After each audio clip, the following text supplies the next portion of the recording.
Hello guys, आज हम आ गए हैं जेई एडवांस 2022 पेपर वन के 14th क्वेश्चन के साथ, जो कि काफ़ी ज़्यादा अनअटेम्प्टेड रहा था। काफ़ी लोगों ने इसको छोड़ दिया। तो देखते हैं इसमें क्या था। वैसे इसमें एक बहुत इंपॉर्टेंट प्रॉपर्टी यूज़ हो रही है, जिसके बारे में बात करते हैं। पहले क्वेश्चन पढ़ लेते हैं। Let M denote the, M के साथ डेटर्मिनेंट का साइन डिनोट कर रहा है determinant of a square matrix. G function जो है उसकी डोमेन गिवन है यहाँ पे, और रेंज रियल नंबर है, को डोमेन भी रियल नंबर है। ठीक है, को डोमेन रियल नंबर है। Be the function defined by G theta square root of F theta minus one plus, यहाँ पे हमें एफ का इन्वॉल्वमेंट दिख रहा है जी में। एफ फंक्शन हमें ऐसा गिवन है जो कि काफ़ी बड़ा दिख रहा है, इसको हम छोटा कर लेंगे। और हमें क्या गिवन है कि let P of X be a quadratic polynomial whose roots are the maximum and minimum values of the function g theta. तो हमें जी थीटा ढूंढना है, और जी थीटा थीटा ढूंढने के लिए हमें एफ थीटा पहले ढूंढना पड़ेगा। ठीक है, और हमें ये कंडीशन भी गिवन है, जिसके लिए अब आपको पता लगेगा कि ये कंडीशन क्यों गिवन है। एंड फिर हमें ऑप्शंस चेक करने हैं सिंपली पॉलिनोमियल फंक्शन के लिए। तो देखो, सबसे पहले तो एफ थीटा के बारे में बात करते हैं। ये पूरी सी जो भी बड़ी सी चीज़ लग रही है, इसको हम छोटा कर सकते हैं। ठीक है, अब देखो, सबसे पहले तो हम सिंप्लीफाई करने की कोशिश करते हैं। यहाँ पे साइन ऑफ पाई है। साइन ऑफ पाई आपको पता है क्या है, ज़ीरो होता है। वैसे ही बीच में ये minus cos of pi by two दिया है, तो ये भी ज़ीरो होता है, ये सबको पता है। और टेन ऑफ पाई है, ये भी ज़ीरो होता है। सही बात है।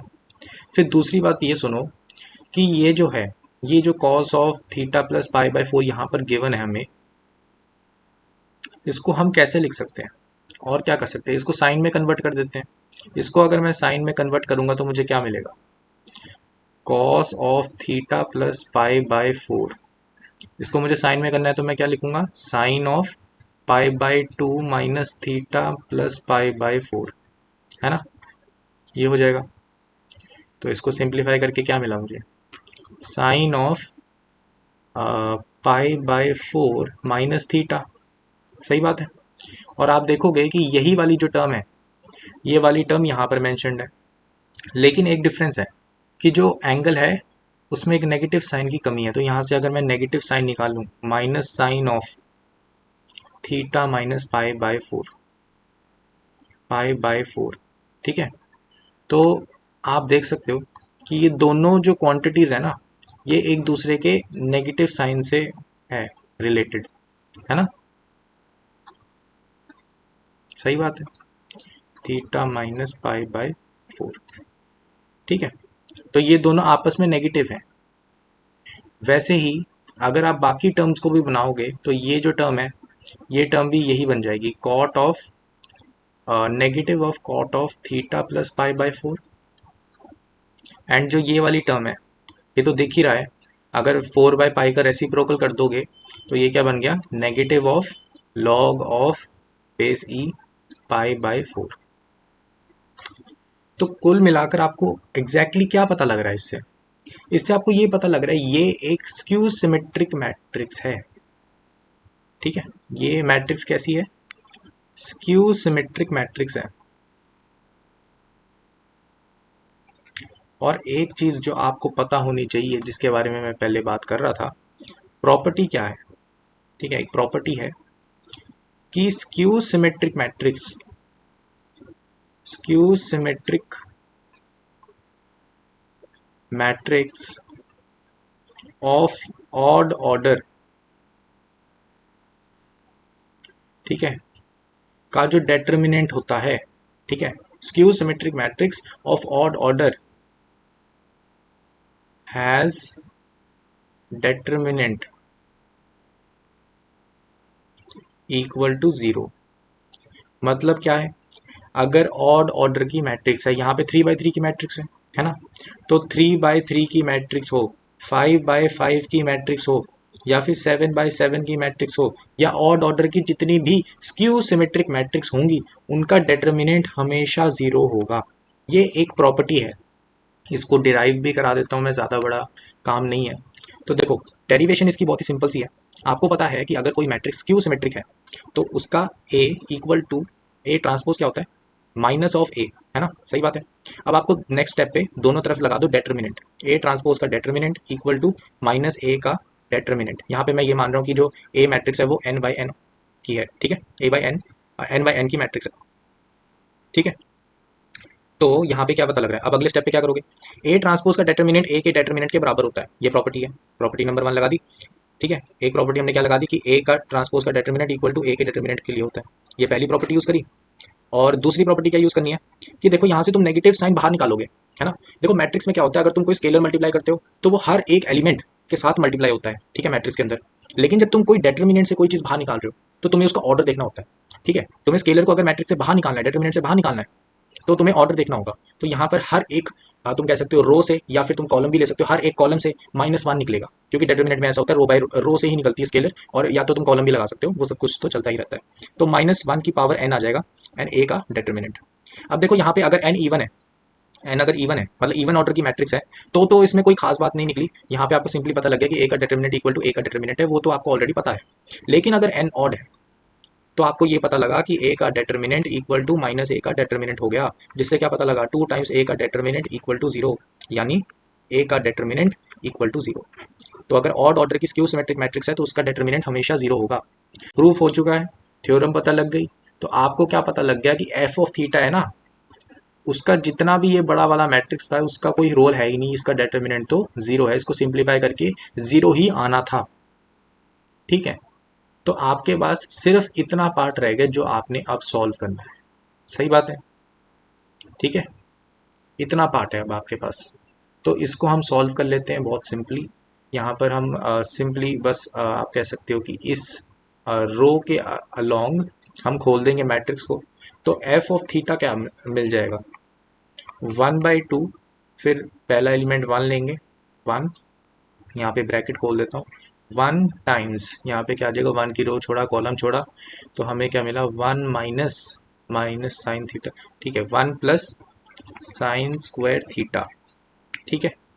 वैसे ही साइन थीटा वाला अब अपना अगला एलिमेंट आएगा माइनस साइन थीटा, और क्या आ गया, रो छोड़ा कॉलम छोड़ा, minus sine theta minus minus sine theta, तो ये तो 0 बन गया। और अगला क्या आ जाएगा अपने पास, लास्ट वाला एलिमेंट, यहाँ पे आ गया साइन स्क्वायर थीटा प्लस 1, तो यहाँ पे आ गया साइन स्क्वायर थीटा प्लस 1, ठीक है। तो इसको सिंप्लीफाई करके क्या मिल जाएगा, 1 प्लस साइन स्क्वायर थीटा, सही बात है, ठीक है। तो देखो अब हमारे पास है कि भाई हमने एफ ऑफ थीटा निकाल लिया, तो हमने एक पार्ट तो कर लिया, ठीक है, हमने ये वाला पार्ट कर लिया, इस वाले को हम सॉल्व कर लेंगे। लेकिन ये वाला पार्ट रहता है अभी, एफ ऑफ π/2 माइनस थीटा, इसको सॉल्व कर लेते हैं। क्या करेंगे भाई, थीटा की जगह π/2 माइनस थीटा डालेंगे, तो आपको एफ ऑफ थीटा जो भी मिल गया है, ये ओवरऑल मिला है ना, इसमें ही सीधा अगर आप π/2 माइनस थीटा पुट कर दो तो आपको डायरेक्टली फंक्शन मिल जाएगा 1 प्लस कॉस स्क्वायर थीटा, है ना, कॉस स्क्वायर थीटा बन जाएगा वो तो, ओके। तो यहाँ पे आ गया कॉस स्क्वायर थीटा। अब हमें जी ऑफ थीटा ढूंढना है। जी ऑफ थीटा क्या हो गया, एफ ऑफ थीटा -1 का square root plus square root of f of π/2 minus theta -1, ठीक है। तो जो जी ऑफ थीटा आएगा वो आएगा square root of sine square theta plus square root of cos square theta, सही बात है। तो यहाँ पे आप खोल दोगे इसको, sign theta plus cos theta, पर मॉड लगाना मत भूलना, ठीक है, मॉडुलस तो लगेगा। अब हमारे पास क्या है कि जी ऑफ थीटा जो है उसमें हमने इनपुट क्या रखी है, ये देखो, जो तुम्हारी इनपुट है वो है 0 से लेकर π/2, सही बात है। तो इससे क्या हुआ, इससे तुम्हें ये पता लगा भाई जो थीटा है वो तुम्हारा कहाँ से कहाँ तक है, 0 से लेकर π/2 तक, ठीक है, बोथ इंक्लूडेड। इसमें जो साइन थीटा होता है कॉस थीटा होता है वो तो तुम्हारा पॉजिटिव होता है, तो तुम्हें मिला कि जी ऑफ थीटा क्या है तुम्हारा, sign theta plus cos theta, दोनों पॉजिटिव खुल गए, सही बात है। अब इसमें होता क्या है कि तुम्हें इसमें ढूंढना क्या था कि मैक्सिमम और मिनिमम वैल्यूज ढूंढ लो, वही तुम्हारे रूट्स हो जाएंगे पॉलिनोमियल के, सही बात है। यहाँ पर तुम्हें मैक्सिमम और मिनिमम का कॉन्सेप्ट तो पता ही होगा, जो होता है कि यहाँ पर अगर कोफिशिएंट a है, यहाँ पे कोफिशिएंट b है, तो मैक्सिमम और मिनिमम वैल्यूज क्या हो जाती हैं, मिनिमम हो जाती है square root of A square plus B square, comma यहाँ पे मैक्सिमम क्या हो जाएगी A square plus B square. लेकिन ये होती कब है? ये होती तब है जब आपका जो थीटा है ना वो 0 से लेकर 2 पाई तक कुछ भी वैल्यूज ले पाए। सही बात है। लेकिन जब आपका थीटा रिस्ट्रिक्टेड है, यहाँ पर थीटा रिस्ट्रिक्टेड है, तो आपको सोच कर चलना पड़ेगा। सो अब हमें यहाँ पर क्या करना पड़ेगा, यहाँ पर देखो बहुत ही बेसिकली बात यह है कि यहाँ पर थीटा रिस्ट्रिक्टेड है, ठीक, थीटा रिस्ट्रिक्टेड है और हमें सोचना है कि जी ऑफ थीटा की मिनिमम और मैक्सिमम वैल्यू क्या हो सकती है। तो देखते हैं हम क्या करेंगे कि जो जी ऑफ थीटा है वो तो हमारा ये हो गया, जी ऑफ थीटा वो हमारा क्या हो गया, sine theta plus cos theta. इसका हम डेरिवेटिव लेंगे, g of theta equal to minus plus cos theta minus sine theta, ठीक, और इसको कर देंगे ज़ीरो, मैक्सिमम मिनिमम निकाल रहे हैं। तो यहाँ से हमें मिला कि cos of theta equal to sine of theta, ठीक है। ये कहाँ पर होता है, यहाँ पे ध्यान रखना हम किस रेंज में देख रहे हैं मिनिमम और मैक्सिमम। थीटा हमारा इसके बीच में ही है, 0 से लेकर π/2 के बीच में। तो ये दोनों बराबर कब होते हैं, ये दोनों बराबर होते हैं π/4 पे, ठीक है, π/4 पे ये दोनों बराबर हो जाते हैं। तो इससे क्या पता लग रहा है कि π/4 वाली रेंज से पहले और बाद में क्या सिनेरियो था वो हमें देखना होगा। π/4 पे क्या हो रहा है, 0, ओके। π/4 वाला हमारा क्रिटिकल पॉइंट हो गया, इसको देखना ये मिनिमा है कि मैक्सिमा है। तो यहाँ पे हम क्या करेंगे, यहाँ पे सिंपली हम क्या करेंगे, अब π/4 से पहले अगर मैं कोई इनपुट डालता तो कॉस ऑफ थीटा बड़ा होता है साइन ऑफ थीटा से, सही बात है। तो 0 से लेकर π/4 के लिए ये क्या है, एक पॉजिटिव वैल्यू है, और π/4 से π/2 के लिए एक नेगेटिव वैल्यू है, सही बात है। तो यहाँ से हमें ये पता लग रहा है कि जो इसका ग्राफ है वो पहले एक पॉजिटिव स्लोप पे था और फिर एक नेगेटिव स्लोप पे, मतलब कुछ ऐसा सा ग्राफ था। तो यहाँ से क्या पता लगा कि π/4 है वो मैक्सिमा है, ठीक है, और जो मिनिमम वैल्यूज होगी या तो वो 0 पे होगी या फिर π/2 पर होगी, सही बात है। तो g ऑफ π/4 जो है वो हमारा क्या आ गया, √2, सही बात है। और g ऑफ 0 बीटा अगर तुम डालोगे या फिर g ऑफ π/2 डालोगे तो तुम्हें 1 वैल्यू मिल जाएगी, ठीक है। तो तुम्हें मैक्सिमम और मिनिमम वैल्यू मिल चुकी है।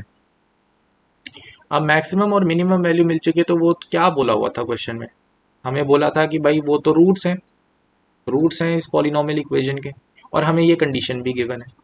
देखो जब भी तुम्हें किसी पॉलिनॉमियल इक्वेशन के रूट्स दिए हों तो पॉलिनॉमियल इक्वेशन के जो रूट्स होते हैं वो हमेशा इस फॉर्म में लिखे जाते हैं, alpha times x minus x1 x minus x2 x minus x3 dot dot dot x minus xn, ठीक है। जितने भी n रूट्स हों उसके लिए मैं बता रहा हूँ इन जनरल। सो इस क्वेश्चन में हमारे पास p of x equal to alpha times x minus √2 into x minus 1 हो जाएगा, सही बात है। तो यहाँ पे हमें अल्फा ढूंढना है जो कि होता क्या है, लीडिंग कोएफिशिएंट, ठीक है। इसकी इंपॉर्टेंस होती है कि पैराबोला या फिर जो भी ग्राफ है वो एंड कैसे होगा, ठीक है, उसके ऊपर इसकी थोड़ी सी रहती है इंपॉर्टेंस। बाकी पैराबोला के लिए तो बहुत सिंपल है कि अगर हमारे पास ये 2 रूट्स है तो ये पैराबोला बताते हैं, है ना। तो ये जो पैराबोला होगा, अगर लीडिंग कोफिशिएंट हमारा पॉजिटिव आता है तो अपवर्ड फेसिंग होगा, है ना, और अगर नेगेटिव होता है तो डाउनवर्ड फेसिंग होगा। इसके बारे में बात करेंगे। जो अल्फा है उसको हम ढूंढेंगे कैसे, यहाँ पर हमें जो कंडीशन गिवन थी इसका यूज़ करेंगे, p of 2 equal to 2 minus √2 का। तो हमारे पास कंडीशन है कि p of 2 equal to 2 minus √2 है, सही बात है। तो यहाँ से हम कंडीशन लगा देंगे इस पे, तो हमें मिलेगा alpha times 2 minus √2 into 2 minus 1 equal to 2 minus √2। तो यहाँ से हमें क्या मिल गया कि जो अल्फा है हमारा 1 है, जो कि ऑब्वियसली पॉजिटिव है, ठीक है। तो यहाँ से अब देखो क्वेश्चन करने के आपके पास दो मेथड आ जाएंगे। वैसे तो आपका जो पॉलिनोमियल है वो फाइनली आपके पास आ क्या गया कि पी ऑफ एक्स जो है वो क्या है, X minus root two times X minus one. ठीक है, ये फाइनल पॉलिनोमियल है, इसके ऊपर अब ऑप्शंस को चेक करना है। लेकिन इसको करने के भी दो मेथड है, या तो हर एक ऑप्शन डाल डाल के चेक कर लो, है ना। ठीक है, हर ऑप्शन में जो भी आपको इनपुट गिवन है 3 + √2/4 ऐसे करके सबको डालो और देखो पॉजिटिव आउटकम आ रही है कि नेगेटिव आ रही है। या फिर एक बहुत इजी मेथड हो सकता है इससे, जो इजी हो थोड़ा सा, है ना, कि आप ग्राफ को एनालाइज करो। ग्राफ क्या है, ग्राफ हमारा हो सकता है कि ये हमने रख दी एक्स एक्सिस। ठीक है, तो ये एक्स एक्सिस होगी और हमारे पास जो ग्राफ है वो कुछ ऐसा हो जाए पॉलिनोमियल का। ठीक है, पैराबोला ही बनना है, ऐसे जैसा ही होगा, क्योंकि यहाँ पे लीडिंग कोफिशिएंट 1 था हमारा, है ना, तो हमारा ग्राफ ऐसा ही बनेगा। ठीक है, तो यहाँ पर मुझे ये पता है कि ये वाला रूट कौन सा है, 1 है, और ये वाला क्या होगा, √2। ठीक है, क्लियर है। अब देखो, हमारी जो इनपुट है उसके हिसाब से हमारी आउटपुट डिसाइड होनी है। अगर मेरी जो इनपुट है वो 1 और √2 के बीच में आती है तो मेरी जो आउटपुट आएगी वो नेगेटिव आएगी, सही बात है। लेकिन अगर √2 से ज़्यादा मेरी इनपुट है तो मेरे पास आउटकम क्या आएगी, पॉजिटिव आएगी। या फिर 1 से अगर कम इनपुट है तो मेरे पास आउटपुट क्या आएगी, पॉजिटिव आएगी। बस बीच वाला जो केस है हमारा, है ना, बीच वाला जो केस है उसमें ऐसा होगा कि हमारे पास जो आउटपुट है वो नेगेटिव आएगी, सही बात है। तो अगर मैं इनपुट जो है हमारे क्वेश्चन में उसको देख लूँ कि वो 1 से और √2 से कैसे बीच में है कि बाहर है, तो उस हिसाब से मैं आंसर को डिसाइड कर सकता हूँ। लेट से पहला ऑप्शन लेते हैं हम, ए ऑप्शन। तो ए ऑप्शन क्या कह रहा है कि हमारी जो इनपुट है वो 3 + √2/4 है। ठीक है, तो यहाँ पे हमारी जो इनपुट है, इनपुट क्या है, इनपुट है हमारी 3 + √2/4। अब देखो, इसको तुम्हें सिंपली √2 को क्या करना है, √2 को एक नंबर डाल दो जो तुम्हारा अप्रोक्सीमेटली आता है 1.41, काफ़ी रहेगा। तो 3 + 1.41 क्या बन गया, ये 4.41 डिवाइडेड बाई 4, तो ये कितना आ जाएगा, 1.1 समथिंग ना। तो 1.1 तो 1 से तो बड़ा है, तो ए ऑप्शन आपका कहीं यहाँ पे लाई करता है। तो इसकी जो आउटपुट आएगी वो क्या आएगी, यहाँ पर आएगी, जो कि नेगेटिव है। ठीक है, तो ए ऑप्शन आप चेक कर सकते हो वो क्या कह रहा था। ए ऑप्शन में कहा है कि हाँ नेगेटिव है, तो ए ऑप्शन आपका सही है। ठीक है, वैसे ही बी ऑप्शन को देखते हैं, 1 + 3√2/4। तो आपका बी ऑप्शन क्या है, बी ऑप्शन आपको कह रहा है कि जो इनपुट है वो क्या है, 1 + 3√2/4। ओके, √2 का आपको फिर से वही चीज़ डालना है। √2 क्या है, 1.41। इसको मल्टीप्लाई करोगे 3 से तो क्या बन जाएगा, 3 आएगा, लेकिन वो 1 आएगा, तो फिर आपके पास आएगा 4.23। ठीक है, और उसमें +1 भी करोगे ना तो आपके पास आएगा 5.23 डिवाइडेड बाय 4। ठीक है, तो इसको जब तुम डिवाइड करोगे तो क्या मिल जाएगा, एक तो आएगा 1.3 समथिंग ना, तो 1.3 समथिंग आ रहा है। तो यहाँ पे ध्यान रखना, जो आपका √2 है यहाँ पे वो क्या है, 1.41 समथिंग है, तो 1.3 समथिंग यहाँ पे आएगा। तो ये आपका बी पॉइंट हो गया, जिसकी जो आउटपुट है वो नेगेटिव होनी चाहिए, है ना। देखते हैं ऑप्शन क्या कह रहा है। ऑप्शन कह रहा है कि ये पॉजिटिव है, तो ये चीज़ तो गलत हो गई, सही है। अब हम देखते हैं कि सी ऑप्शन क्या कह रहा है, 5√2 - 1/4। सी ऑप्शन कह रहा है, यहाँ पे कर देता हूँ ना, सी ऑप्शन कह रहा है 5√2 - 1/4। तो यहाँ पे √2 क्या हो गया हमारा, 1.41, उसको हमने मल्टीप्लाई करा 5 से, क्या आ जाएगा 7.05 - 1, तो ये आ जाएगा 6.05 डिवाइडेड बाई 4, तो ये कितना आ जाएगा 1.5 समथिंग ना। तो ये 1.41 से तो बड़ा ही हो गया, 1.41 से तो बड़ा ही हो गया। तो ये जो पॉइंट है ये बाहर पे लाई कर रहा है, यहाँ कहीं पे सी पॉइंट है जिसकी जो आउटपुट है वो ऊपर होगी, तो यहाँ पे कहीं पे पॉइंट है जो कि पॉजिटिव होना चाहिए। तो आउटपुट सी ऑप्शन की पॉजिटिव आनी चाहिए, जो कि गिवन भी है। तो यहाँ पर हमारा सी ऑप्शन सही हो गया। वैसे ही हम लास्ट वाले ऑप्शन को देख लेते हैं। तो 5 माइनस हमारा कितना हो गया यहाँ पे, 5 माइनस रूट 2/4, ये हमारा डी ऑप्शन होगा। इसको हम अगर करें, इसको हमने क्या रखा 1.41, तो हमारे पास न्यूमरेटर क्या आ गया, 5 से माइनस करेंगे ना तो 3.59, ठीक है, डिवाइडेड बाय 4, तो ये कितना आ जाएगा, ये हमारा आ जाएगा 0.8 समथिंग ना, 0.8 समथिंग आएगा। तो यहाँ पे आप ये देख सकते हो कि ये 1 से पहले आता है, 1 से पहले कहीं यहाँ पर है हमारा डी ऑप्शन, जो कि पॉजिटिव आउटकम देना चाहिए था। तो देखते हैं पॉजिटिव आउटकम दे रहा है कि नहीं। ऑप्शन कह रहा है कि नेगेटिव देना चाहिए, गलत बात है भाई। तो हमारा जो करेक्ट आंसर है इस क्वेश्चन का, ए और सी ऑप्शन हो जाते हैं, ठीक है, ए और सी आपके करेक्ट आंसर्स हैं। तो नोट कर लेते हैं कि इस क्वेश्चन से हमने क्या क्या सीखा। सबसे पहली बात, सबसे इंपॉर्टेंट बात, skew symmetric matrix of odd order, उसका जो डेटर्मिनेंट होता है वो हमेशा ज़ीरो होता है। दूसरी बात, यहाँ पे देखो जी का डेरिवेटिव किया था, इससे हमने मैक्सिमम मिनिमा निकाला है। तो ये कॉन्सेप्ट बहुत ही इंपॉर्टेंट रहता है जेई एडवांस में, ठीक है, ऐसे सवाल बनते रहते हैं फंक्शंस के, ठीक है। तो इस चीज़ पर मार्क करो कि फंक्शन की जो मैक्सिमम मिनिमा है रिस्ट्रिक्टेड थीटा पे हमने निकाली, तो ऐसे निकालते हैं। और यहाँ पर लीडिंग कोफिशिएंट का जो एक्सप्रेशन होता है रूट्स के साथ पॉलिनोमियल का, ये मार्क करो। ये जो लास्ट में ऑप्शन चेकिंग के वक्त हमने ये तरीका निकाला है ग्राफिकल रिप्रेजेंटेशन से, उसको चेक करो, ठीक है। तो ये सारी चीज़ें जो है ये सब मिलकर आपको बताते कि ये सब चीज़ें मांगता है जेईई एडवांस, और ये सब चीज़ें आपको पता होनी चाहिए, ठीक है। और यहाँ पर एक और इम्पॉर्टेंट पॉइंट आ जाता है कि यहाँ पे मॉडुलस आना है। कुछ लोग मॉडुलस को अगर भूल जाएंगे तो गड़बड़ हो जाएगी, है ना। ओके, सो आई थिंक आपने काफ़ी कुछ सीख लिया होगा इस क्वेश्चन से। सो ऐसे ही क्वेश्चंस आते रहेंगे।